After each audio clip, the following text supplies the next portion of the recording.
أشهد أن لا إله إلا الله وحده لا شريك له وأشهد أن محمدا عبده ورسوله أما بعد فأعوذ بالله من الشيطان الرجيم بسم الله الرحمن الرحيم الحمد لله رب العالمين الرحمن الرحيم مالك يوم الدين إياك نعبد وإياك نستعين اهدنا الصراط المستقيم صراط الذين أنعمت عليهم غیر المغضوب علیہم ولا الضالین آمین۔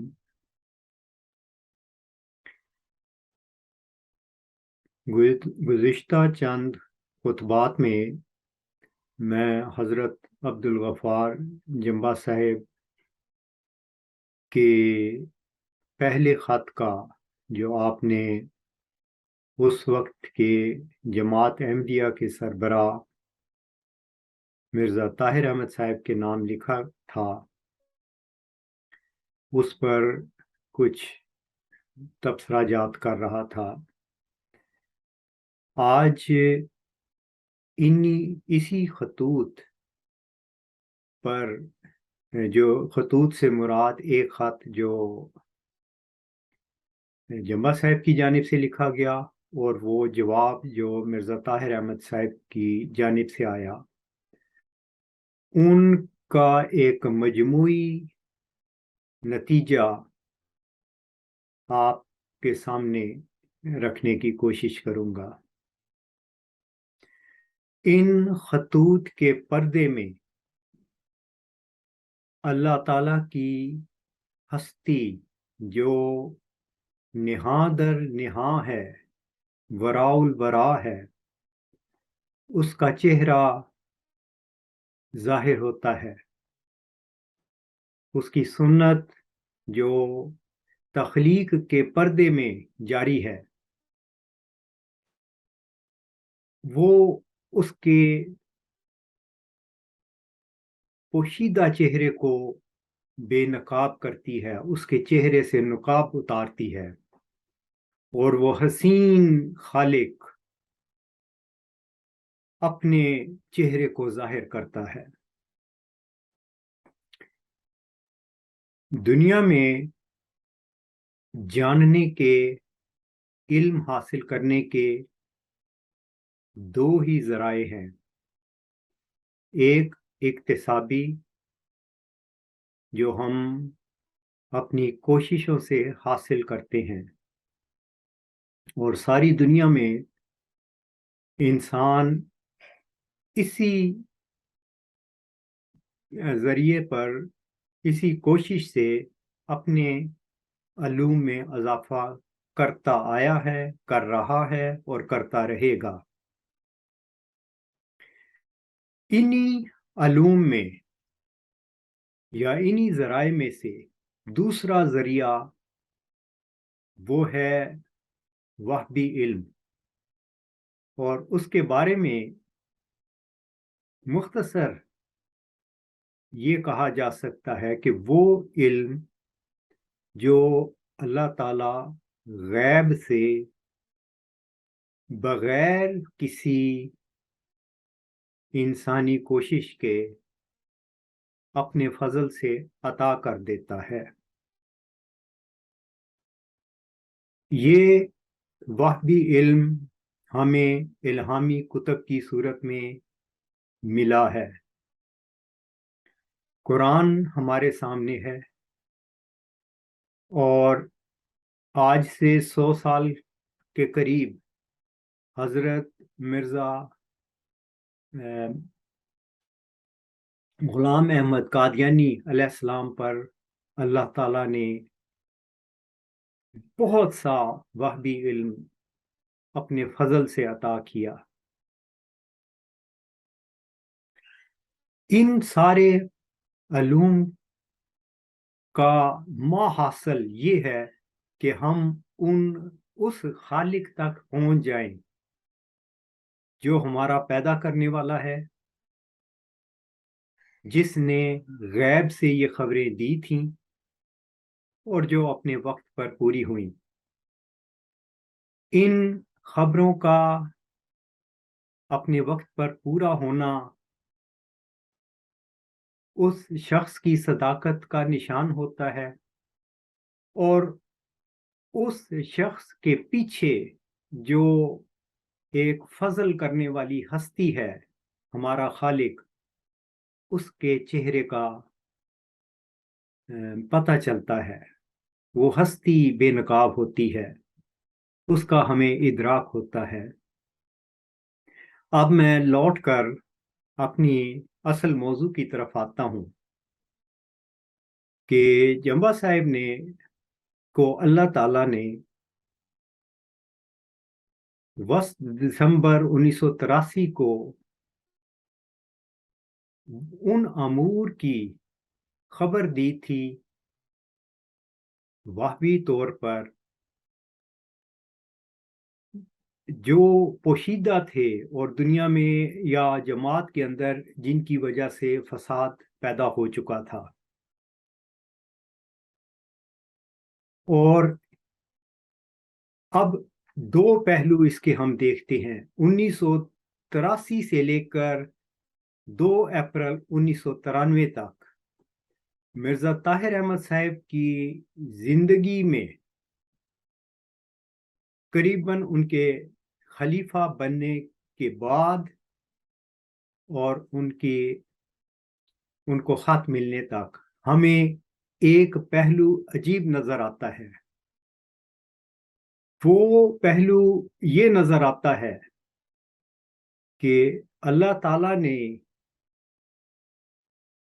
ایسے حالات پیدا کیے اور مرزا طاہر احمد صاحب کی زبان سے وہ کلام نکلوایا جو ایک آنے والے موعود وجود کی صداقت کا نشان تھا۔ اس کی مثال والی مصر اور حضرت یوسف علیہ السلام کے واقعے سے مشابہت رکھتی ہے۔ سچے خواب والی مصر کو آئے تھے، مگر ان کی اصل حقیقت حضرت یوسف علیہ السلام پر اللہ نے کھولی تھی۔ اسی طرح بعض سچی باتیں اللہ تعالیٰ نے مرزا طاہر احمد صاحب کے منہ سے نکلوائیں، اور بہت سی باتیں اشعار میں بھی انہوں نے بیان کی۔ میں اس ضمن میں 2-3 اشعار ان کے آپ کے سامنے رکھتا ہوں۔ یہ پہلا دور ہے 1983 سے 1993 تک کا۔ مرزا طاہر احمد صاحب اپنے ایک شعر میں بیان فرماتے ہیں، عصر بیمار کا ہے مرض لا دوا، کوئی چارہ نہیں اب دعا کے سوا، اے غلام مسیح الزماں ہاتھ اٹھا، موت آ بھی گئی ہو تو ٹل جائے گی۔ اب دیکھیے، اے غلام مسیح الزماں ہاتھ اٹھا، یہ ایک ایسی بات ہے جو جماعت میں گم ہو چکی تھی۔ کوئی نہیں جانتا تھا کہ غلام مسیح الزماں کی اصل حقیقت کیا ہے، اور اللہ تعالیٰ نے مرزا طاہر احمد صاحب کے زبان سے یہ اشعار نکلوائے۔ اسی طرح ایک اور شعر میں مرزا طاہر احمد صاحب بیان کرتے ہیں، بساط دنیا الٹ رہی ہے، حسین اور پائیدار نقشے جہان نو کے ابھر رہے ہیں، بدل رہا ہے نظام کہنا.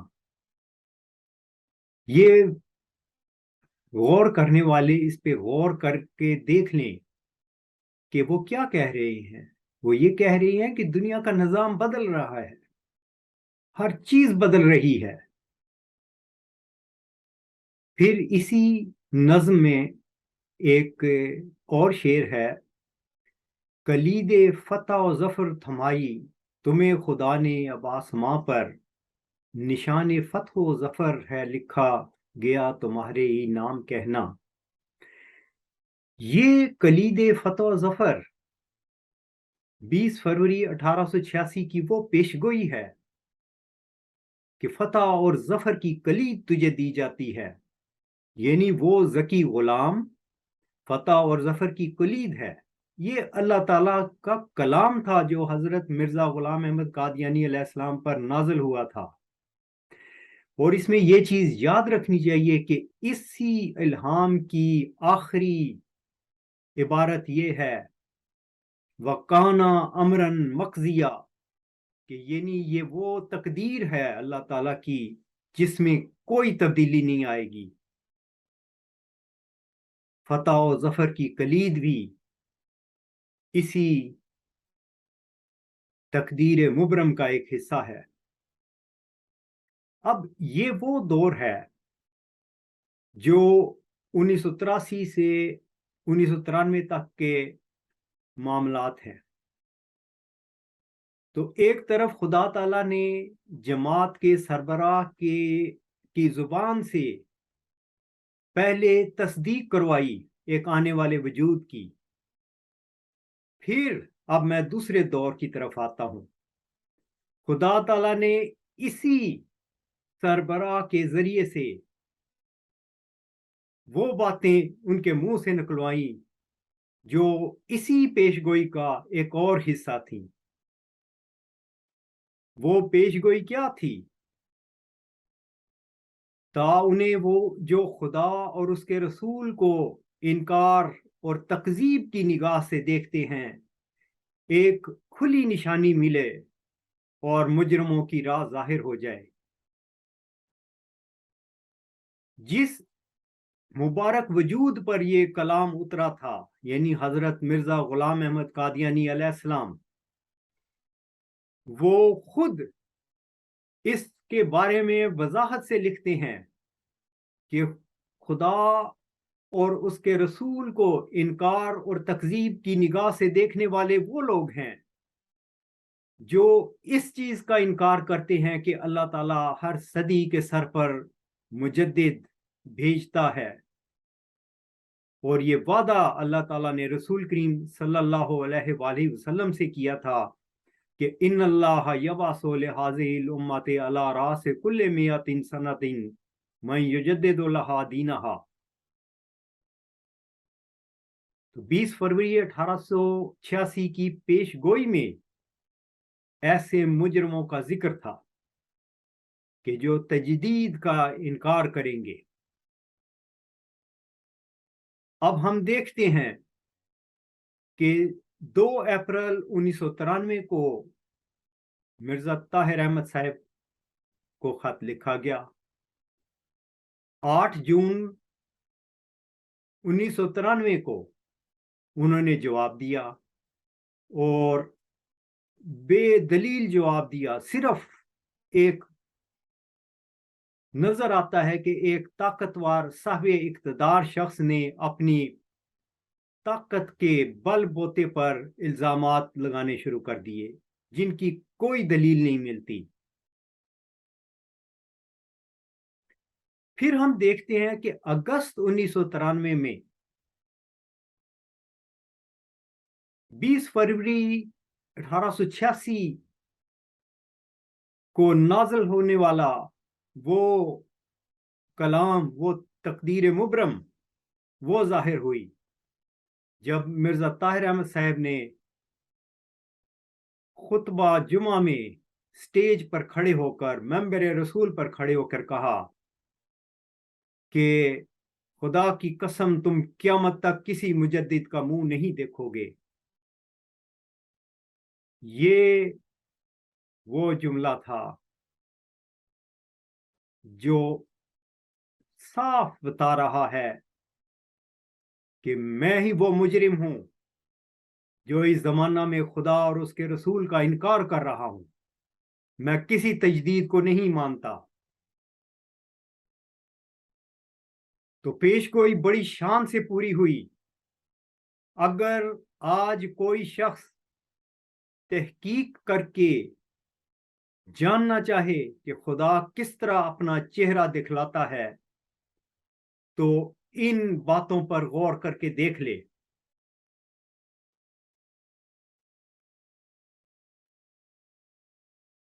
مرزا طاہر احمد صاحب کے منہ سے پہلے وہ سچی باتیں نکلوائیں جو آنے والے ذکی غلام کے حق میں تھیں، اور پھر اسی شخص کے منہ سے وہ اقرار کروایا کہ ہم لوگ وہ ہیں جو تجدید کا انکار کرنے والے ہیں.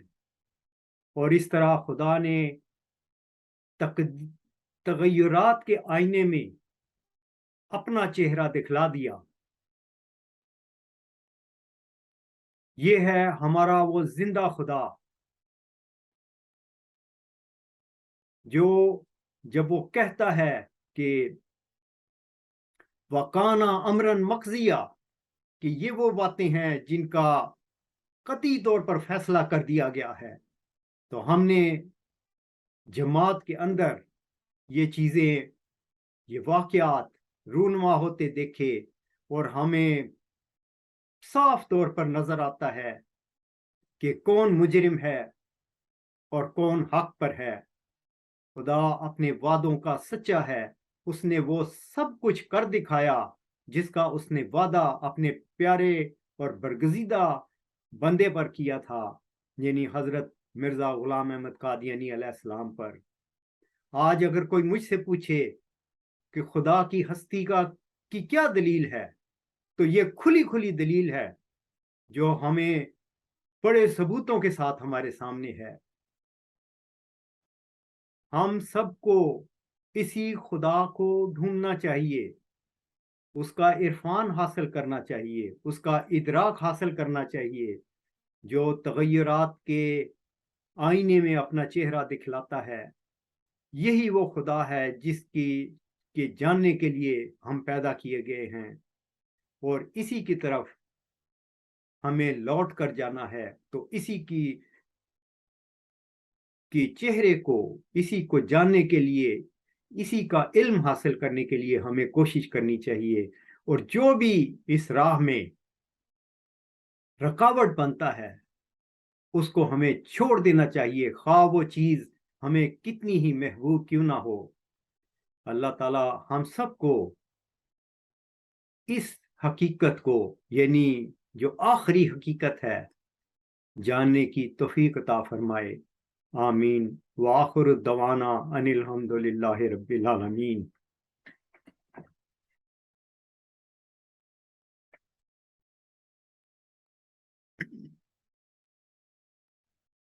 الحمد للہ نحمده ونستعینه ونستغفره ونؤمن به ونتوکل علیہ ونعوذ باللہ من شرور انفسنا ومن سیئات اعمالنا. من يهد الله فلا مضل له ومن يضلل فلا هادي له. ونشهد أن لا إله إلا الله ونشهد أن محمدا عبده ورسوله. عباد الله رحمكم الله، إن الله يأمركم بالعدل والإحسان وإيتاء ذي القربى وينهى عن الفحشاء والمنكر والبغي يعظكم لعلكم تذكرون. اذكروا الله يذكركم وادعوه يستجب لكم ولذكر الله أكبر.